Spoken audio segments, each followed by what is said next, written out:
நீலாம் வேஸ்ட் யூஸ்லெஸ்ன்னு சொல்லி உங்களை பார்த்து திட்டுறாங்களா? அப்ப இந்த கதை உங்களுக்கு தான். ஃபுல்லா கேளுங்க. சின்ன ஸ்டோரி பெரிய இன்ஸ்பிரேஷனோட 68வது கதை. அண்ட் இதே மாதிரி நிறைய இன்ஸ்பிரேஷன் ஸ்டோரிக்கு நம்ம பேஜ் கூட இணைந்திருங்க. ஒரு பையன் பணக்காரர் வீட்டுல வேலை செஞ்சுக்கிட்டு இருக்கிறான். அங்க அவனுக்கு ஒரு விஷயம் மட்டும் புரியவே இல்லை. அந்த வீட்டின் சுவருல நின்று போன ஒரு கடிகாரம் ஒண்ணு இருக்குது. அது ஓடவும் இல்லை, டிக் டிக்னு சொல்லி சத்தமும் வரல. ஆனா அந்த பணக்காரர் அதை சரியும் செய்யல, அதை மாத்தவும் இல்லை. ரொம்ப நாளா இதை அவன் பார்த்துக்கிட்டே இருக்கிறான். ஒரு நாள் அவர்கிட்ட கேட்கிறான், சார் இந்த கடிகாரம் யூஸே இல்லை, அப்புறம் எதுக்கு வச்சிருக்கீங்கன்னு. அவரு சிரிச்சுக்கிட்டே கவனமா பாருன்னு சொல்லி போயிருந்தாரு. இவனுக்கு ஒண்ணுமே புரியல.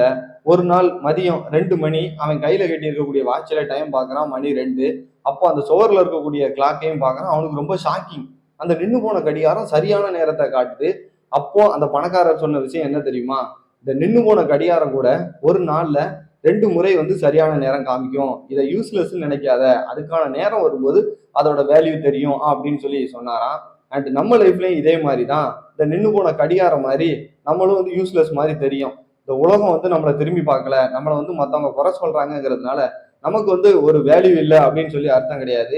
உங்களுக்கான டைம் வரும்போது கண்டிப்பா அந்த உலகமே உங்களை திரும்பி பார்க்கும், உங்களை பாராட்டும்.